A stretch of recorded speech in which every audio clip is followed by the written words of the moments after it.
ఈ క్యాష్ అంతా ఒక్కడికేనా? ఈ పెద్దోళ్ళు కొంత ఇస్తాను, కొంత నువ్వు ఉంచుకో. మిగతా దాంతో నేను సుబ్బలక్ష్మి. ఏంటి శంకర్ గారు ఆ సూట్ కేసు? క్యాష్ ఎంత? 15 లక్షలా? కోట్లు. ఎవరిచ్చారు సార్? ఎవరైనా ఊరిని ఎత్తారేంటి? ఇప్పుడు 10 మందితో పడాలి. మేము వెళ్ళి ఆ శంకర్ ఊరోళ్ళని పిలువు. శంకర్ అంటే మీరే కదా సార్. అంత ఓవర్ యాక్షన్ ఎందుకు సార్?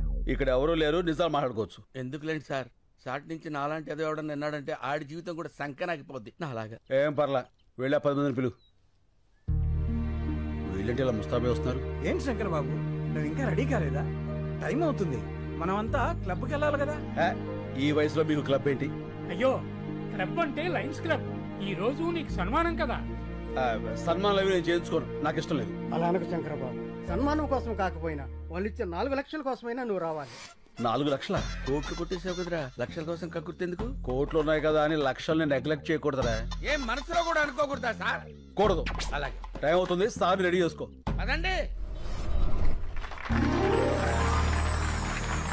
ఓ పదండి పదండి. ఏమైంది శంకర్ బాబు?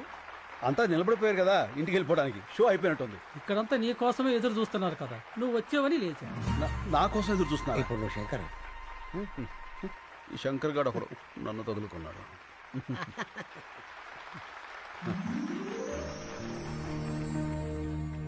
అందరికీ నమస్కారం. మనమందరం ఇక్కడ మీట్ అవ్వడానికి కారణం ఒక వ్యక్తి, పేరు శంకర్. అతను మొన్నటిదాకా సమాధానాల కోసం వెతుకుతున్న ప్రశ్న, ఇప్పుడు ఎన్నో ప్రశ్నలకి అతనే సమాధానం. ఎవరి శంకర్? ఆయన గురించి తెలియని వారి కోసం ఈ ఏవి.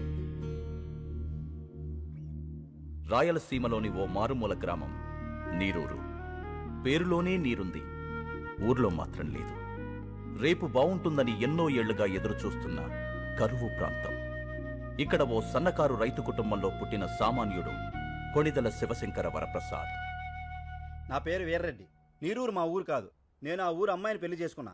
ఆ ఊరు పంచాయతీలో మొట్టమొదటిసారిగా శంకర్ గారిని చూశాను. సరే, భూములు అమ్ముకోకూడదు అనేది మీ ఊరు కట్టుబాటే. కట్టంగా ఇచ్చిన పొలాలు కూడా అమ్ముకోకూడదు అంటున్నారే మా పిల్లలు. మీ ఊరు కల్లుడు కావడం మేము చేసిన తప్ప ఏంది?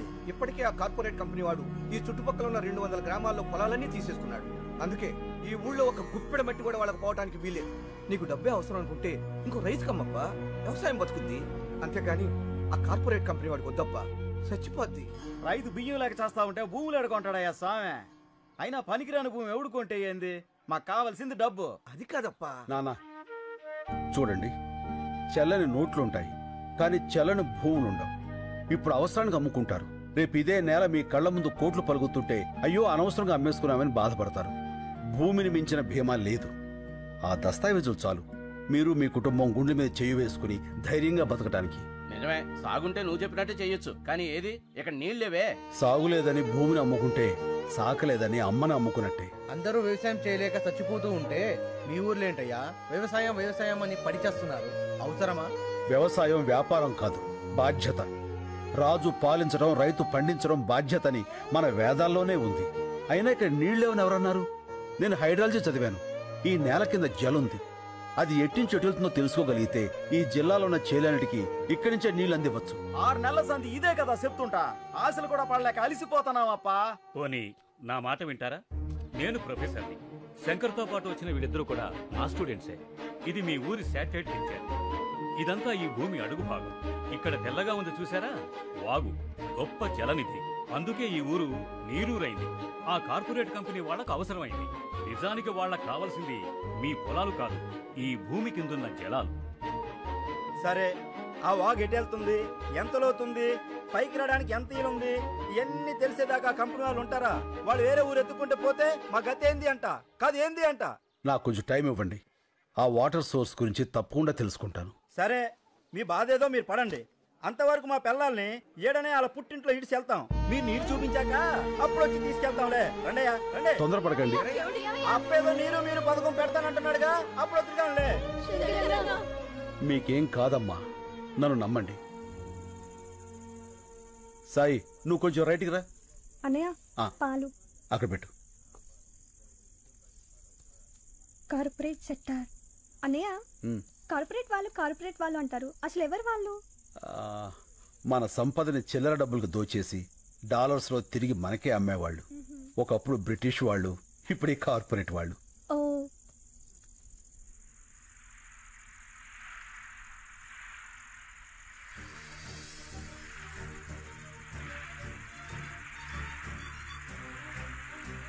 అమ్మా హరిత, అనయ్య ఇట్రా.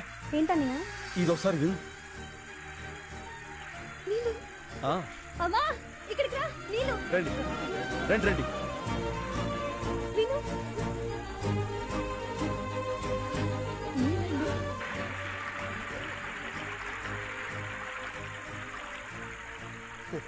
ఆ చైన్ ఎవరిది? మన భూపతనాయుడిది.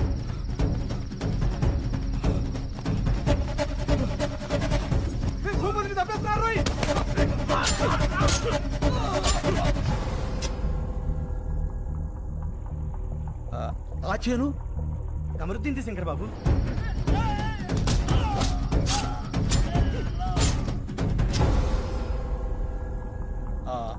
అది నర్సిరెడ్డిది.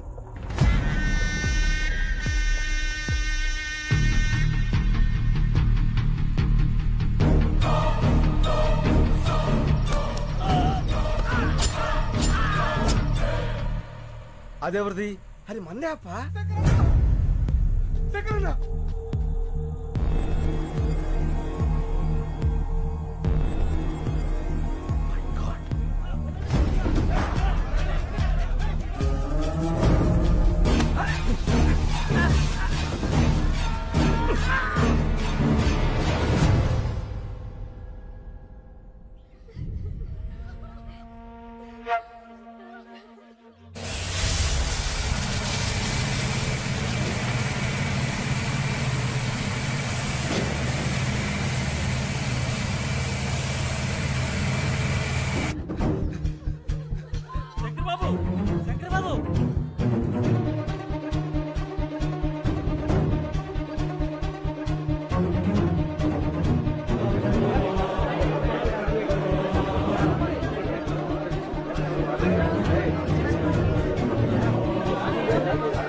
ఏం జరుగుతుంది ఇక్కడ? గేట్ చేయండి. ఎవరు మీరంతా? ఆ మాట అడగాల్సింది మేము. ఎవరు మీరంతా? మా భూములో మీ పనేంటి? కంపెనీ నుంచి మీకు ఏమైనా డబ్బులు రావాలా? రిజిస్ట్రేషన్ అప్పుడే బ్యాలెన్స్ క్లియర్ చేశారే, 3 నెలల తర్వాత వచ్చి మామంటారేంటి? డబ్బులేంటి, రిజిస్ట్రేషన్స్ ఏంటి? ఏం మాట్లాడుతున్నారు? మా భూములు మేము ఎవరికి అమ్మలేదు. జస్ట్ మినిట్ రాంబాబు, ఈ పొలాలకు సంబంధించిన డాక్యుమెంట్స్ జిరాక్స్ తీసుకురా.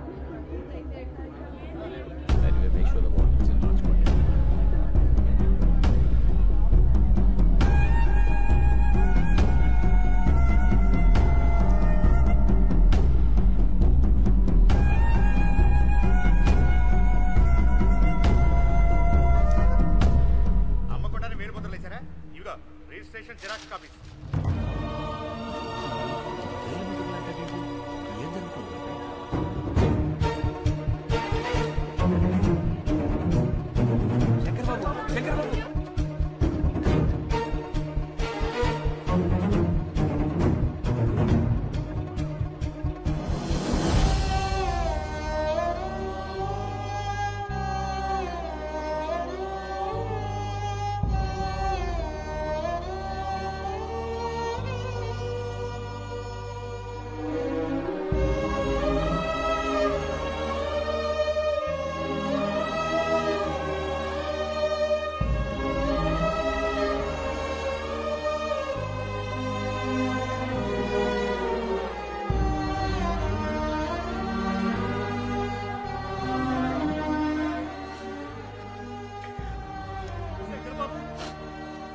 మీ ప్రొఫెసర్ స్నేహితులు కూడా మనల్ని మోసం చేశారు.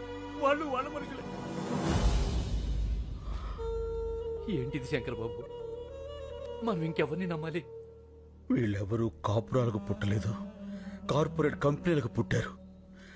ఎవరైనా అన్నం ముద్దలు తిని బతుకుతారు, వీళ్ళు శవాల వేలు ముద్దలు తిని బతుకుతున్నారు.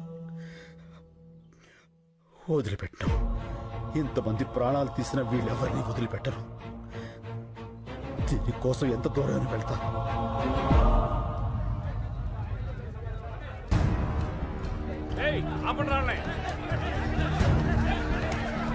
ఏంటండి ఇది?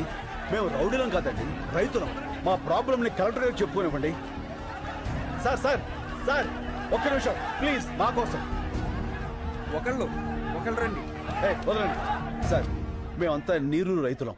ఆ మల్టీనేషనల్ కంపెనీ వాళ్ళు వచ్చి మా ఊళ్ళో చదువుకున్న వాళ్ళ కనిపిస్తున్నాం. ఇది లంచ్ అవర్ అని తెలీదా? ఈ లంచ్ అవర్లు మనకిచ్చిందే రైతులు సార్. అందులో ఒక్క నిమిషం వాళ్ళ కోసం ఇవ్వలేరా? ఓకే ఓకే, మీ ప్రాబ్లమ్స్ అన్ని ఓ పేపర్ మీద రాసి అందరి సిగ్నేచర్స్ తీసుకుని ఆఫీసులు ఇచ్చేయండి. నేను వచ్చి చూస్తాను సార్. ఎంత అవుతారు నీకు? ఒక ఊరి వాళ్ళం సార్. ఇప్పుడు హైదరాబాద్ లోనో వైజాగ్ లోనో మంచి లైఫ్ ఉందని వెళ్ళిపోతావు కదా. మార్చుకుంటే మారిపోయే ఊరు, దానికోసం లైఫ్ ఏదో పాటు చేసుకుంటావు. సార్, మనం అమ్మ దగ్గర ఉండకపోవచ్చు, కానీ అమ్మ కడుపుని మించిన అడ్రస్ ప్రూఫ్ మరొకటి లేదు. ఊరు కూడా అంతే సార్, తల్లి గర్భం మారదు. ఇప్పుడు ఏం కావాలి? మా ఊరు మాకు కావాలి, మా చెవులు మాకు కావాలి. ఆ కార్పొరేట్ కంపెనీ వాళ్ళు మనుషులు చంపి మరీ వేలు ముద్రలు తీసుకున్నారు. వాళ్ళే చంపారంటే సాక్ష్యం ఏంటి? మా నాన్న శవం. మా నాన్న SSLC చదివాడు సార్, దానికి సంబంధించిన సర్టిఫికెట్లు ఇవి. వేలు ముద్ర వేయాల్సిన అవసరం ఆయనకేంటి? ఇంతకన్నా సాక్ష్యం ఏం కావాలి సార్? చూడు, నిన్ను ఆ కార్పొరేట్ అగ్రవాల్ దగ్గరికి తీసుకెళ్తాను, చెక్కిస్తారు, సెటిల్ అయిపో. అన్నం తినేవాడు ఎవడో ఇలా మాట్లాడ్డు. గడ్డి తినాలన్న రైతు కావాలి సార్. చంపేస్తా. చెల్లిలా తోడ పుట్టిందా నీలాగే ఊరికి పుట్టిందా? నాలిక్కి నరం లేకపోయినా మాటకు సంస్కారం ఉండాలి, నేర్చుకో. కాకి కాలనే పట్టుకుంటావా? నీలాంటి రైతుల్ని రెచ్చగొట్టడం, పుచ్చగించడం రెండు తెరికే. సార్ ఏంట్రా అది? అవి అవి మా నాన్న ఒరిజినల్ సర్టిఫికెట్స్ రా.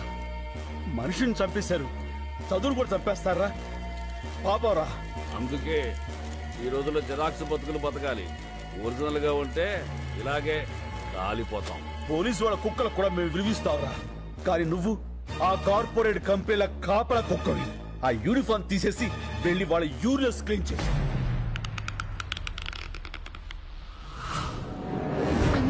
నా బిడ్డకేం కాదు కదా? ఏం కాదమ్మా.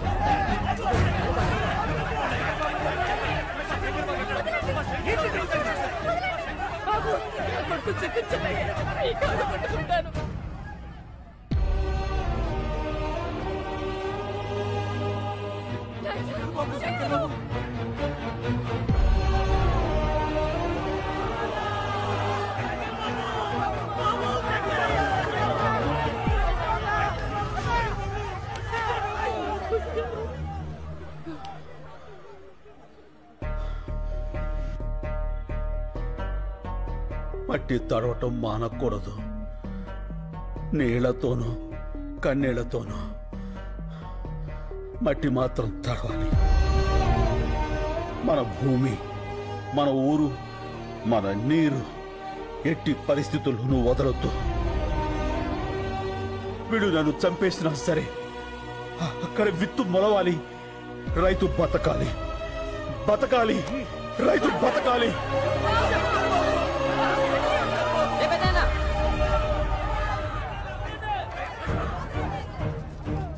చూడండి, ఆ ఎదలకు ఏడుపు వినపడదు.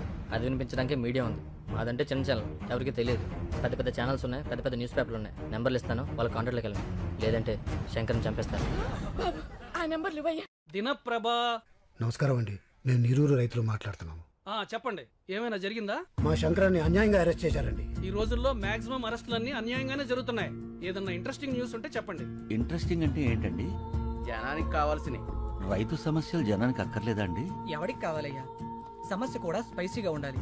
మంత్రి గారింటి మీద రాళ్ళేయండి, గంటకోసారి టెలికాస్ట్ అవుద్ది. రైతులందరూ కలిసి రైలు తగలబెట్టండి, 10 నిమిషాలకోసారి టెలికాస్ట్ అవుద్ది. రైతులకు అలాంటివి రావే. మీకు ఏదొచ్చో అది చెయ్యండి అయ్యా. అయ్యా, లాకప్లో శంకర్ని ఏ క్షణంలో అయినా చంపేయచ్చు. అదే కానీ జరిగితే ఫస్ట్ మాకే చెప్పండి, మీకు ఏ రేంజ్లో పబ్లిసిటీ ఇస్తామో చూడండి. మనం భూముల్ని కాపాడుకోవాలి, శంకర్ బాబుని కాపాడుకోవాలి. అది జరగాలంటే మన ఊరికి జరిగిన అన్యాయం దేశమంతా తెలియాలి. అన్ని టీవీల్ని, పత్రికల వాళ్ళని మన ఊరికి రప్పించాలి. భూమిని నమ్మిన వాడి ఏడుపు భూమంతా వినపడాలి. అది జరగాలంటే మనం అనుకున్నదే చేయాలి. వాళ్ళ దృష్టిలో రైతు చేతకాని వాడే కావచ్చు, కానీ చేవ తెచ్చిన వాడు మాత్రం కాదు.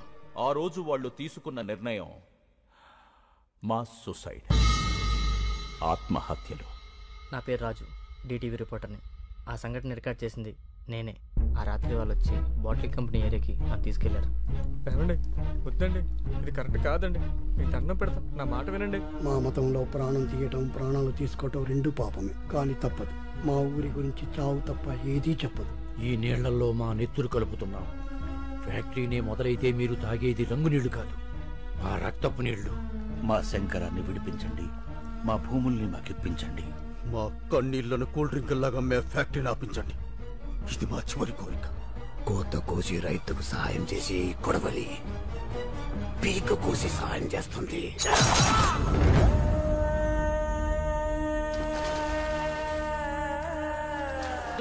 చరిత్రలో మరో బ్లాక్ డే.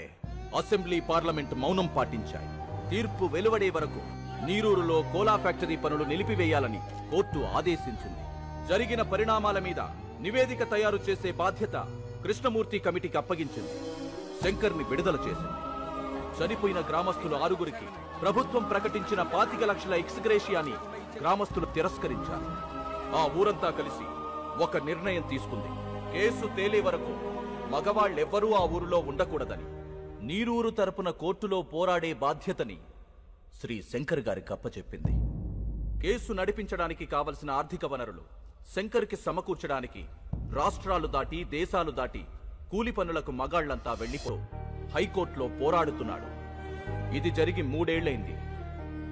లక్షల కోట్ల నల్ల డబ్బున్న ఒక మల్టీనేషనల్ కంపెనీతో వేల రూపాయలు చూడని రైతు పోరాటం ఇంకా జరుగుతూనే ఉంది. ఇప్పుడు ఆ నీరూరు యువకులు ఎక్కడున్నారో ఎలా ఉన్నారో చూద్దాం. శంకరన్న బాగున్నావా? నేను రహీంని. చెన్నై రైల్వే స్టేషన్లో కంపార్ట్మెంట్లు క్లీన్ చేస్తున్నానన్నా. తొందరగా కేసు గెలిపించన్నా. మన ఊరొచ్చి వ్యవసాయం చేయాలని చాలా ఆశగా ఉందన్నా.